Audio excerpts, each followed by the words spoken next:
तो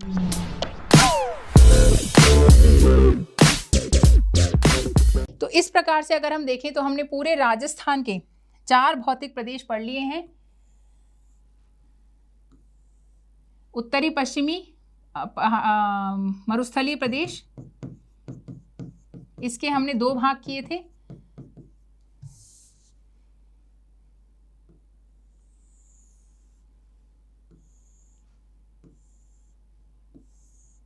फिर ये हमने पढ़ा था अरावली, अरावली के भी हमने जो है जनरली 3 भाग किए थे। फिर ये हमने पढ़ा था, ये है पूर्वी मैदान, पूर्वी मैदान के जनरली हमने 3 भाग किए थे। थोड़ा सा माही बेसिन भी इसके अंतर्गत आ रहा था, ये वाला हिस्सा, और इसके अंतर्गत पूरा ये चंबल वाला हिस्सा आ रहा था, और ये हमारा हो गया हाड़ौती का पठार और जो है विंध्यन कगार। तो इस प्रकार से इस पूरे क्षेत्र को विभाजित किया गया है। ये हो गया उत्तर पश्चिमी मरुस्थलीय प्रदेश,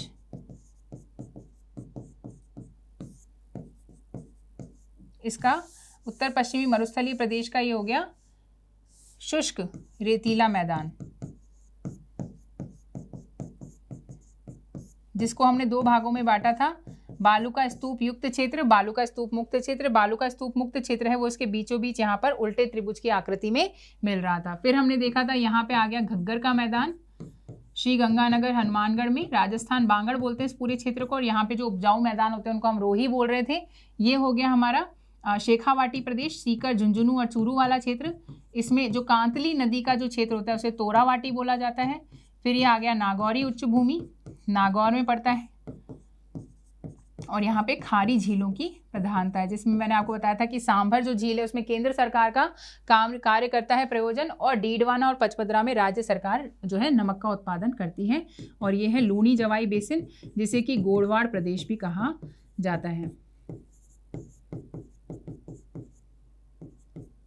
फिर ये आ गया अरावली, जिसमें यह है उत्तरी अरावली। उत्तरी अरावली की सबसे ऊंची चोटी सीकर में स्थित रघुनाथगढ़, 1055 मीटर ऊंचाई। फिर है मध्य अरावली, मध्य अरावली स्थित है बेसिकली अजमेर में, जिसकी सबसे ऊंची चोटी है गोरमजी या फिर टाटगढ़, हम दोनों में से किसी को भी बोल सकते हैं। कुछ किताबें तो ये तक कहती हैं कि दोनों एक ही हैं, इन दोनों के अलग अलग नाम हैं। फिर ये है दक्षिण अरावली, जिसकी सबसे ऊंची चोटी हमें पता ही है सिरोही में स्थित है, जिसका नाम क्या है गुरु शिखर। इसके 2 हिस्से किए थे हमने, एक तो हमने किया था दक्षिणी पश्चिमी अरावली, जिसे कि हमने बोला था आबू पर्वत खंड, और एक किया था दक्षिणी पूर्वी अरावली, जिसे कि हमने बोला था मेवाड़ पर्वतीय प्रदेश। ठीक है, इसके अलावा मध्य अरावली में अजमेर था। उत्तरी अरावली के हमने 2 भाग कर लिए थे, एक तो शेखावाटी की पहाड़ियाँ और जिसके अंदर सीकर झुंझुनू स्थित था, और एक हमने कर लिया था पूर्वी पहाड़ियाँ, जिसके अंदर जयपुर, दौसा और अलवर की पहाड़ियाँ आ रही थी, बैराट की पहाड़ी, बिलाली और ये सब इसके अंतर्गत स्थित थी। फिर ये है पूर्वी मैदान, पूर्वी मैदान के हमने 4 हिस्से किए। सबसे पहला माही, माही जो है कहाँ बहती है, डूंगरपुर, बांसवाड़ा, प्रतापगढ़ में, और माही बेसिन जो है इसे वागड़ प्रदेश भी कहते हैं जनरली। और पूर्वी मैदान का दूसरा भाग था चंबल बेसिन, चंबल आती है निकल के मध्य प्रदेश से और राजस्थान में घुसने के बाद पूरा 6 जिलों में गुजरते हुए उत्तर प्रदेश में इटावा में जाकर किससे मिल जाती है, ये मिल जाती है आगे यमुना से। पूर्वी मैदान की बात करें तो अगला भाग था बनास बाणगंगा बेसिन, ये हमने पूरा देख लिया था। फिर ये है हाड़ौती का पठार, दक्षिणी पूर्वी पठारी भाग के 2 भाग किए थे, हाड़ौती का पठार और विंध्यन कगार भूमि। विंध्यन कगार भूमि जो है ये डांगलैंड है बेसिकली, और हाड़ौती का जो पठार है ये बेसाल्टिक पठार से बनी हुई चट्टानें हैं। विंध्यन कगार की चट्टानें चूना पत्थर से बनी हुई चट्टानें हैं। जो अरावली है, अरावली में उत्तरी अरावली और मध्य अरावली क्वार्टजाइट से बनी हुई चट्टानें हैं। पश्चिमी दक्षिण पश्चिमी जो अरावली है वो ग्रेनाइट से बनी हुई चट्टानें हैं, और दक्षिणी पूर्वी जो अरावली हैं, चित्तौड़गढ़ भीड़ वाला क्षेत्र, ये जनरली चूना पत्थर से बनी हुई चट्टानें हैं। तो ये हमने देख लिया था। इसके अलावा हम बात करें यहाँ पर इनके कितने क्षेत्रफल में कितनी जनसंख्या निवास करती है ये देख लेते हैं। तो इन प्रदेशों के विभाजन में हमने जब 4 हिस्से किए थे तो उसके अनुसार इसको हम देख लेते हैं। तो यहाँ पर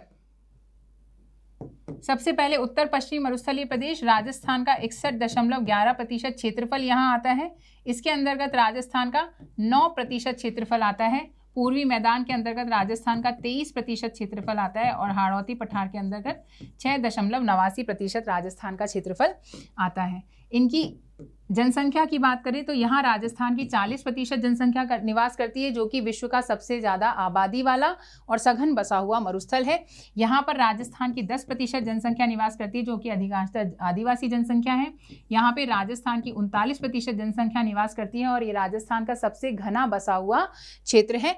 और ये हम बात करें यहाँ पर राजस्थान की 11% जनसंख्या निवास करती है, जो कि राजस्थान का दूसरा सबसे सघन प्रदेश है। तो इस प्रकार से ये पूरा जो हमने पढ़ा है राजस्थान का भौतिक प्रदेश, ये बहुत ही इंपॉर्टेंट है एग्जाम के लिए। यहाँ से 1 या 2 प्रश्न आना तय रहता है हर एग्जाम में, तो इसे अच्छे से पढ़ें, अच्छे से रिवाइज करें।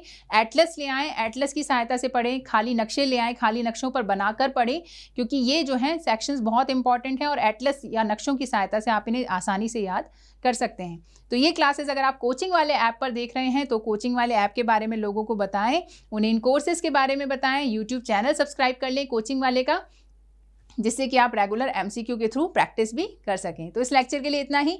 अगले लेक्चर में हम राजस्थान के भूगोल के अगले सेक्शन की ओर चलेंगे। Thank you very much, bye bye.